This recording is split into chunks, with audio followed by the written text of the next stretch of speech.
good. Jeff Rowe from Two Hacks Garage. Well, what did I just show you in that video? Was it me drag racing having a whole lot of fun? Well, of course it was. But that wasn't the point of me showing you that video. If you look closely in that video, I'm coming up on the converter at about 3,000 RPMs, using the foot brake and then launching. Going to the track, I learned that's not how I want to do it. I do have good brakes, but this car with its weight and the skinny tires and all that just wants to push through it, and I'm not actually maximizing my torque band in this. So I decided it's the off season, I'm busy.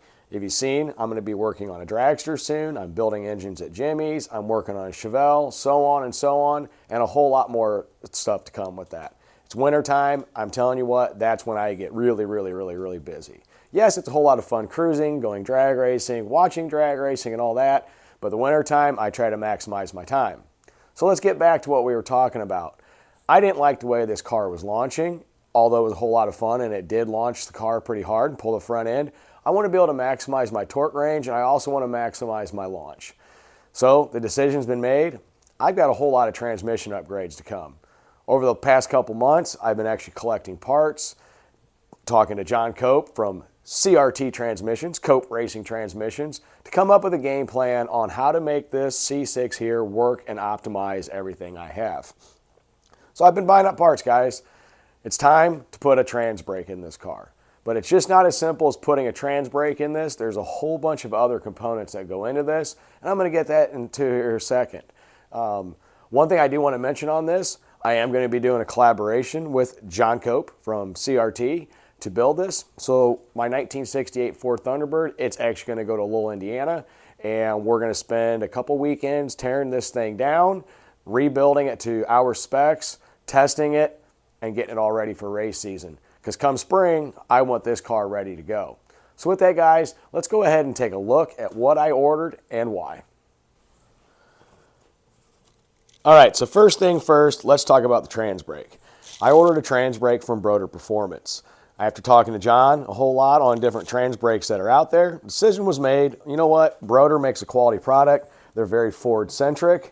It is a nice unit. They do go through it and do everything to make a transbrake work. I am not a transmission expert.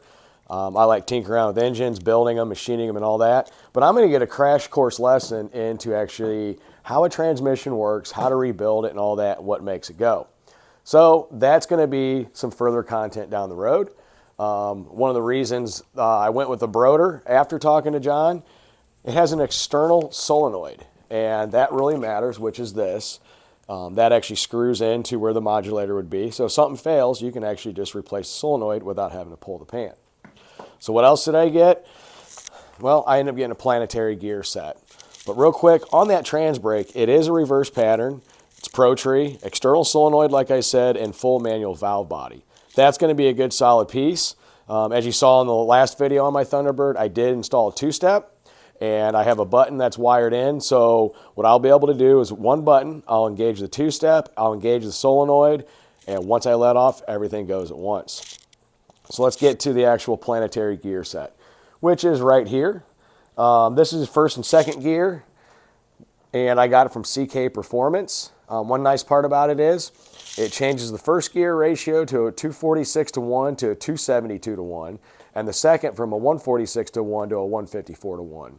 It's a double strength, stronger than stock planetary gear set. It actually takes out the thrush washer, and it's got a conversion kit that's more of a bearing style. And the actual drum itself is twice as strong as the stock unit. This combined with this is going to make a huge difference on my 60-foot times and my launches. Next thing I did, well, I got a rebuild kit. And this rebuild kit contains all the gaskets, all the seals, all that type of stuff you'd ever need to know. It's all high performance, high quality parts. One thing I did want to touch on that, it does use Raybestos blue clutches, and it's also got choline steels, all new gasket seals, and like I said, I also have an R servo and the different actuator arms to change what ratio that's going to be on shifts. Not quite sure how that's going to play yet with the transbrake. I know there's a lot of discussion on which servo to actually use with the brake, so I got to do my homework with that. Quite a bit, and that, by the way, is the Sonax Performance R servo, which is their racing one. I mean, I just got this thing loaded full of stuff, you know. It's got everything. Like I said, I'm not a transmission expert, but you know what? I'm going to learn on that, and John is going to help me get to a point where I'm comfortable with going through one of these. So, next thing is, what's in the red box? Well, I'll tell you what's in the red box. My current setup in this car, since I run 8th mile, I have a Ford 9-inch, and it's got a 430 gear with a traction lock. Well, for drag racing and with the transbrake and everything else I got going on, I really wanted to step up the game a little bit. So what I ended up doing was I ended up getting a new center section. Now, I've already got Speedway axles that are meant for racing applications. They are 31 spline. But with the transbrake and everything else I'm doing, I wanted to get rid of that like clutch style posi. So I'm going with a spool. Like I said, I did get this from Speedway Motors. Nice part about it is 31 spline, which is very strong. It's a nodular iron case. It's got 4 more additional pounds of reinforcement, so it's much stronger than stock.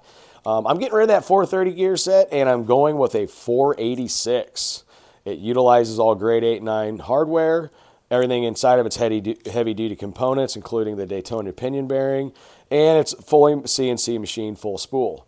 So yeah, this is going to be, if you think about it, guys, everything works in conjunction with each other. So with my 2-step and my transbrake, 60 foot times going through the lower gear set with planetary and a much lower rear end gear. It's going to be a much more violent launch. I've been doing upgrades to the suspension on this. I have some future ones planned. It's going to take a little bit of money that currently I don't have.